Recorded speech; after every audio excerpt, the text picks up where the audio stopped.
Welcome to the first episode of Media Litter Sandwich. This is the episode where people look back on just to criticize.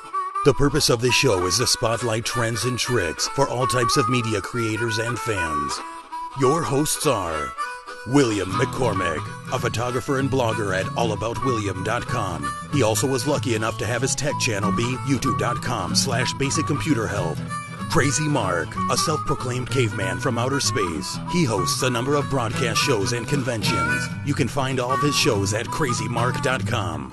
Toaden Scott Mayale, videographer and editor that plays with video and audio for a living.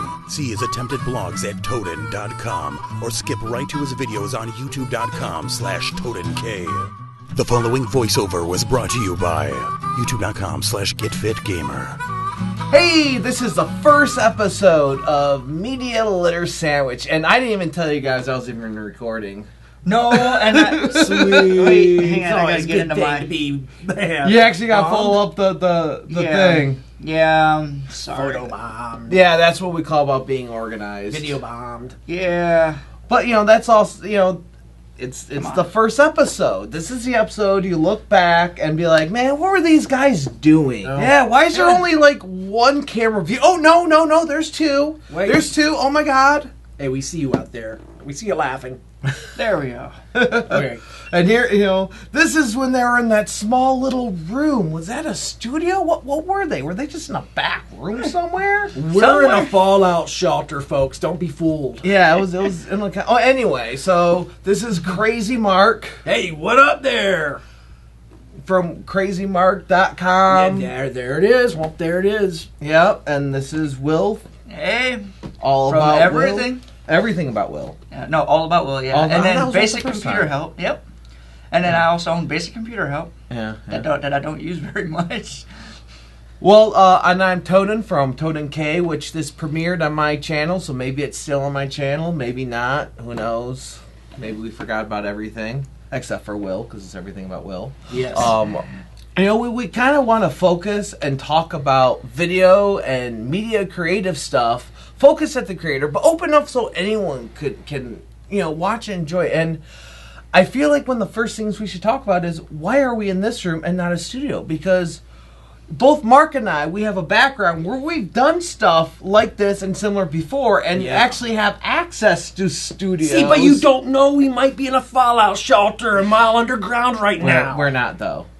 But we could have done this in the studio. But We could have. Yeah, I think we got offered, didn't we?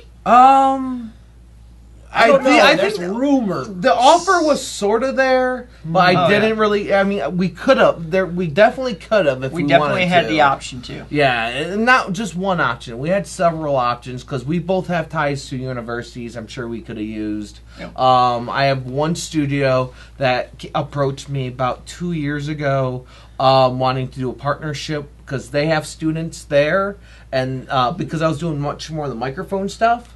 So they wanted me to do my microphone stuff in their studio and then have the students help me, and that would have been their credit. And just maybe I really should contact them. Is that the and do that humongous studio that you were talking about? No, the whole time? that's a little bit different. We'll talk about Size of 12 football fields. Yeah, I think it is actually, but no, not that one. Okay. We'll get to that one in a second. But one of the reasons that one's in California. That's All right. we're in Michigan right now. That's not the local one. That's the one that wanted me to move to California. But we could have did like a pay to play studio for a very good deal. I'm not going to mention their name, but it was a very, very awesome deal. It's just in our case, I didn't think it was worth it because we kind of already know what we're doing to a point. What was our pros and cons versus using the studio? Well, we can set up pretty much our own rules here, even though most of the rules we have. Yeah, and are one of free. them offered a lot of free beer too. Yeah, I remember that. They're like, if you pay to come All right, in, where is this? we will give you free beer. We're not Like, talking about where it is or who it is. I'm going free beer Oh. later. Well, after we get off the show, we'll have to let him know. Yeah. Yeah. Yeah, I mean, it's like, to me, it was like, we could just set it up here. It'll be less setup and tear down every time. Yeah. We're on our own time. We don't have to coordinate with anybody else. Yeah. Um, And And we could always move later on. Yeah. And pretty much something like today where we had that little meeting beforehand, that would have been extra time at the studio we would have had to pay for. So Yeah, where we get lost and just start watching epic rap battles. I mean, plus the fact that our 5-foot thick walls are going to protect us from the radioactive fallout when they drop the bombs. So we've got a great location right here, folks. We'll live. 5-foot wall of kindling and wood. Yeah. So that'll help lead and us. concrete. Nah, I'm pretty sure it's wood and brick.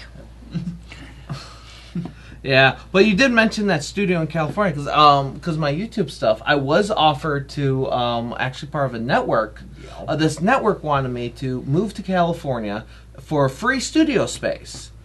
And what they're offering, if you don't know how YouTube networks work, is it's okay. You can look at me while we're talking. Okay, yeah. The way YouTube networks work is they put advertisements on your videos. Even though you probably already have advertisements on your videos through Google, they actually take over that AdSense and then they try to get better ads that pay more money, and then they take a percentage out of that.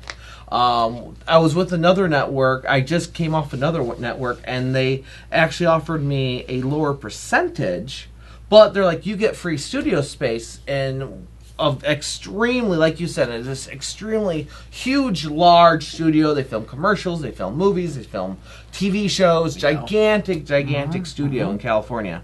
But one, I would have to move to California. I know some people that's their dream. Me, I'm in my 30s, and I'm like, how much am I going to get paid? If the cost of living is a little bit higher in California, if I can't sleep in the studio, what good is it to me at that point? Now, last time I talked to some friends out there, the median cost of living out there is 125.000. Right. So if you don't make that much, then oh well. Yeah, I mean, I know people moved out there. They're making a good amount more money out there than they made here, except for their rent is like 4 times expensive. Yep. New York City. For less. They used to own a house here for their wife and 3 kids, and now they're in like a 2-bedroom apartment. About the size of this more. room here, Exactly. Yeah. I mean, same thing. I could move to downtown Detroit and pay, the same amount I'm paying for this place, but it'll only be like a studio apartment versus what this is. Yeah, and it won't protect you from nuclear radioactive. Oh, no, it's a fallout. That's a center of the nuclear. Oh, yeah, that's right, that's right. Oh, but I have a lot of love for Detroit. So. Yeah. But yeah, we're talking about studios, YouTube, networks. But there are some, I was looking at other YouTube networks, and there's one thing that keeps coming up, and no one ever asks about this. What's that? The tax forms. Oh, yeah. That's why I left my one network. I made a good amount off my one network. Mm-hmm. No tax forms. Yeah, and they're an American network, right? Yep. And they didn't know it was needed. I actually went back and forth. To the point that to renegotiate my contract, I had one of the worst splits for my ads ever. And I was like, I'll go with that same horrible split. All I want is 1099s. Yeah, because you can write, if you don't have an LLC, if you're not incorporated, you can still write stuff off, and that contract helps you. And I've had networks tell me, well, you don't need it because you're a contractor. So pay me like a contractor. Yeah. That's what freelancers do. Freelancers, if you get paid more than $500 in a year, you need. I heard it was $600. It's $500, I believe. It is. I'm not sure. Now, don't. Wait. Cool. We're not legal experts. Nope. But it's $500. Okay. Last time I heard it was $600. Google. Okay, that might have changed because I did look it up before we started. The years and people usually say they make sure they get it even if it's $400 or $300. Yeah. I was gonna say Google sent me one out when I made it only $300. So wow. Yeah, because they're an actual established company that doesn't hide behind things. There's a Canadian YouTube network that has tried multiple times to get me to join them. And I tell them, look, if you're not going to treat me like a contractor and pay me, or at least give me American tax forms, I can't do it. It's a huge red flag. And every single one of them You think they would have that in my file, right? You think they'd be organized enough to know that they're contacting someone they've already contacted, and he's told you why he didn't join you. Other than that, they have some great things to offer. But one of the guys even said, we have way too many partners to deal with individual tax forms. Well, if you can't give them enough attention for a program on your computer, what kind of attention are you going to give to me as a partner? Yeah. You're trying to help me with sponsors and make money through my videos and marketing. You can't even give me a tax form. I have found out over the years that it's everyone's responsibility on their own to keep track of their monies and finances. At one time, like Mark Maxwell went out and was working with Comcast, but Comcast turned around, gave him this money, but didn't turn, it's like, okay, it's your responsibility to take out your money and set it aside to pay the tax man later on that year or every quarter or whenever it is you're supposed to go in and talk to H&R Block or whatever it is. Yeah, because if you don't know, when you're a contractor, you don't pay taxes through your paycheck. Like, you actually have to save some of that money, put that money to a side, because you're going to owe taxes, because you will have to pay on that. It's not automatically taken out like it is for your day job with your W-2. Also, too, it's really profitable to have a good friend who's also into tax preparation and whatnot, That's good. Right, and I have tax preparers. I tell them about these YouTube networks. I mean, some of them are good. Some of them do send out the forms. Like I said, my last one did send me out forms. Google always sends out forms, and there's a couple other ones that sends out forms, and hopefully, more do send out forms after this, and hopefully more they don't have to be American ones to send out forms, although there are American YouTube networks that don't do it, as we mentioned. But still, you got to keep track of your records all around. From what I found is that it really helps. I mean, it might cost you a few extra dollars, but it's good to have a professional tax preparer. Right. Take a few minutes to make sure your stuff is all together, because if you don't, oh my God, I've heard the stories out there of like just the basic, everyday, hard-working American person being audited, and they can barely afford their own medication and food. And here's Diamond Jim Brady on Wall Street getting by. You want to see somebody with a very confused face explain YouTube networks, and the fact that not all of them give out 1090s, 1099s. That not all networks give out 1099s. And look at their face. They will look at you. At least I've had more than one tell me, why would you do business with them? There's, like I got people that, they tell me, it's like, look, I got people that do work in all sorts of countries. They still get their tax forms because they're legitimate companies, which most YouTube networks are. It's just a lot of their people, they're not trained right. Or they don't know anything about it, because what does your normal partner, manager, or recruiter need to know about tax stuff? But their legal department tries to find ways around it because they just don't want to spend that money. If they're not willing to spend the couple bucks for your proper records, so you could potentially, like if you don't already have an LLC and you don't already make a certain amount of money, or you don't own or have a certain amount of property like owning houses, you can actually write more stuff off because of this. And it's a little real crazy. I mean, Will, how did you do? And keep in mind, we're not legal people, so don't take everything we say, as gold. You got to do your own research. Yeah. My one network told me that I should go through, because they paid through PayPal. Yeah. I should go through my PayPal records for... That's what they do, yeah. I should go through my PayPal records so I know how much I got paid for taxes. Problem is I use PayPal for everything. So in other words, you should have separate PayPal accounts, or... Well, you shouldn't have to deal with that at all. No. I've had to do that too, and it's good for keeping records too, because you could just search for that company name. Yep. And which is usually how I used to do it. Yeah, I do that. But and now I'm actually working on some other stuff. I mean, there's a bunch of different software out there, or just keeping a spreadsheet too. Yeah.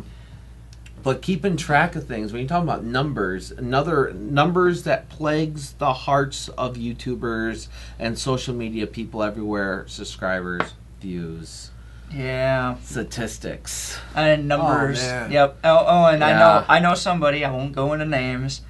Doesn't like a couple people at this table because she can't quantify our how we work, because she can't go onto Twitter or Facebook or That YouTube sounds- and pull our numbers. I don't know. Oh, I know who that is. Wait a Okay. minute. Wait, hold on. That sounds just exactly Did what they get happened fired? recently. With Yeah, I think so. oh man, it sounds like what happened recently. How was it? Stephen Hawking tried to quantify why a certain politician is doing so well these days, or a person trying to seek the presidency. Well, those numbers. Yeah. Well, no, and these numbers don't make sense either. Let's Stephen. face It it. said Stephen Hawking was just like, he was even baffled. But these numbers, I think they're important. I mean, I don't pay as much attention to them, but I think they're, I have this plugin now, Vidlog from Viduli. And I've had plugins like this before. I've used TubeBuddy. Yeah. Basically, what these plugins do, if you're using Chrome, both these plugins are free. It'll actually tell you on the YouTube video, when you go to watch YouTube, it'll tell you the tags, like with the metadata that the person put in to help find the video. It'll tell you the tags, and it might tell you like estimated earnings, which are never. They're not right. You can't estimate earnings. First off, you can't do it, but it gives you an idea, and I like that. So what you're telling me is that, say for example, I got a cool video up on YouTube right now, and I'm just kind of saying to myself, I really want to know how well it's doing. What you're saying right now is that Google Chrome has a plugin that I can somehow download or crisscross. Well, there's a lot of plugins that people make for Chrome. Okay. And what these plugins do, which I do like Vidlog, what they do is you can watch any video and it'll tell you what the tags, what the person put in, and I love doing that because I want to know what other people are doing. If I find a video sort of like the videos I make, I'm curious to see what they're doing to get attention. And it also tells me how many views they get in an average hour. Okay. And gives you all this other statistics. And there's a ton of sites, for your own stuff, you could just go onto YouTube itself and look at their analytics. But look at other people, it gives you a good idea. And there's other great sites out there, Socialblade, I'll throw that one out there. I really like Socialblade. I use them a lot. Was it StatsX or something? They're another good one. Yeah, I've used them them. and Socialblade are very, very close if you try to compare the numbers. Yeah. I mostly use Socialblade though. I do too. I consider Ergo, who owns Socialblade, a friend of mine. Yeah. I won't join his network because, as we talked about, networks are Well, I use Socialblade. maybe you That's can the convince first me one at I some use. point. now, what's the perks of Social Blade? What's the... You see analytics, you see numbers, you see like what I was showing you earlier, where the actual website, you can actually see how many views you get a day, like for the past 30 days. You can go back further and gives you predictions. Now the plugins, what we're talking about, those plugins, you see the video, and then what I like about Vidlog, all those statistics are right next to the video, like they're in your face. You can't ignore that. No. TubeBuddy tells you a lot of the same stuff, but you actually have to click on it. What some people like hiding that stuff. Now, as someone that's really busy, I want it in my face. It's just, Yes. you shouldn't obsess about it, but at the same point, sometimes I just need to get reminded. Yeah, exactly. And I'm looking for, and I talked to Vidlog, sometimes they have issues, and they don't, as a lot of plugins, a lot of smaller companies, they have issues. You have to tell them about it. Yeah. That's the only way stuff gets done, is if they know what the issue is. Yeah. If you ever watch, like I just did a Vidlog review, so if you're more curious, you can go check out that video. But whenever I review stuff, especially when companies send me stuff, I always send them feedback. That's why I could say, oh, they're going to do this. Like Vidlog, I told them I liked TubeBuddy because when I'm writing my tags, when I'm writing the metadata on how people can find my video if they search this, they're looking for zombies, I put zombies in the metadata. Mm-hmm. TubeBuddy will actually give me some suggestions. Well, I think Vidlog should have that too, and they told me they're working on that. Vidlog, wait, I can't remember the name of their plugin and the name of the company. Okay, But the name of the company does it. Because when Viduli, that's it. I like them. They write some good articles too. They do. I was looking since I got their 14-day free trial for Viduli. Yes, I've really done like that too. Yep. Mm-hmm. Yeah, did you do the Pro Plus for the? Yeah, okay. I did the Pro Plus. I'm probably not going to sign up just because I can't afford it right now. But well, the reason I'm not planning on signing up for it is because I'm not a I'm not a full-time YouTuber. No, I have a day job, and it's too much for me. But if I had more time, if I was still a student, I probably would be on that thing all day long. Yeah. If I did any kind of social media for a living, I think it would be a good buy. I know some companies actually make stuff like that just for their own company. Yeah. There's some good analytic tools they make for themselves. I think analytics is important. I don't think you should ignore them. I don't think you should ignore them, and I don't think you should obsess with them, which is weird with me and Vidlog because I like having it in my face, although I don't obsess with it. Yeah. It's just if it's not in my face, I'm going to completely ignore it. But it's cool, though, because it can tell you what part of your video is really grabbing people's attention. Yeah. So that you can go back and say, okay, that's the chemistry that did it. I'm going to apply it to another video. To explain what you just said, the way it does that, you're talking about it rating in the tags, right? Yeah. Yeah. So let's say one of my zombie videos, it will tell if my zombie tag, like Detroit Zombie, if that has a number next to it, that's where it's landing in the search. Like I think my Detroit Zombie Apocalypse Armageddon series, Detroit Zombie Armageddon, my video is the second when you search Detroit Zombie Armageddon. If you search Zombie Armageddon, actually that has number 2. I think it's number 40 pops up as. So it does tell you like how good of tags you're using. I mean, it doesn't tell you how to make your video, but it also tells you what the average watch time is, which YouTube is very into. And you can see this in YouTube analytics, but the reason I like to see this stuff on a plugin because I want to see how my competition is doing. Yep. You know, I think that's very important to look at other people's videos and learn from them. If you're not, it's like people wanting to do film for a living. If you do film for a living, you're going to know who Stanley Kubrick is. You're going to know who Quentin Tarantino is. You might not be a fan of any of these people, but you're going to know who they are. Hey, I don't even do work in video, and I know who those two are. Well, yeah, because, it's a really big... But if you're going to go on YouTube, you should know some of the basics about YouTube. You should know... You don't have to be a fan of Jenna Marbles, but you should have an idea who she is. But here's the thing. On YouTube, what I found, always went back to the basic, and it'll give you a quick analysis of your video. In other words, it'll show you where the peak view was. Yeah, but I think you should have an idea about YouTube as a whole, though, too. And I can say, hey, look, that was the chemistry that did it there for that video. I want to repeat that chemistry somewhere else. Because, between, what was it, 115 and 118 in your video, that was the highest, and then everybody shut off after 119. But that's always going to happen. Yeah. That it seems like that usually happens.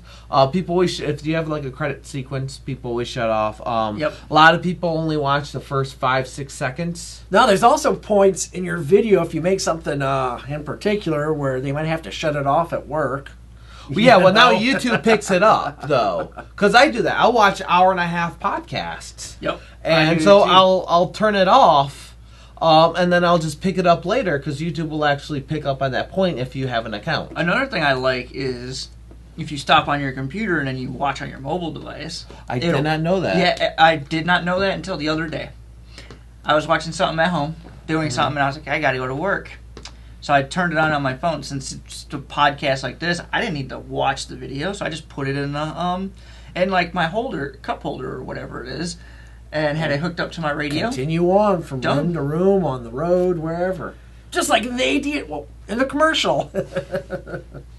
Okay, well, right now, let's go ahead. Let's wrap this up a little bit. Again, on this show, I really want to kind of focus. As you can tell today, we kind of focus on the creator stuff. Maybe we geeked out a little bit. Did we get too much into it? Did you not quite understand what we're talking about?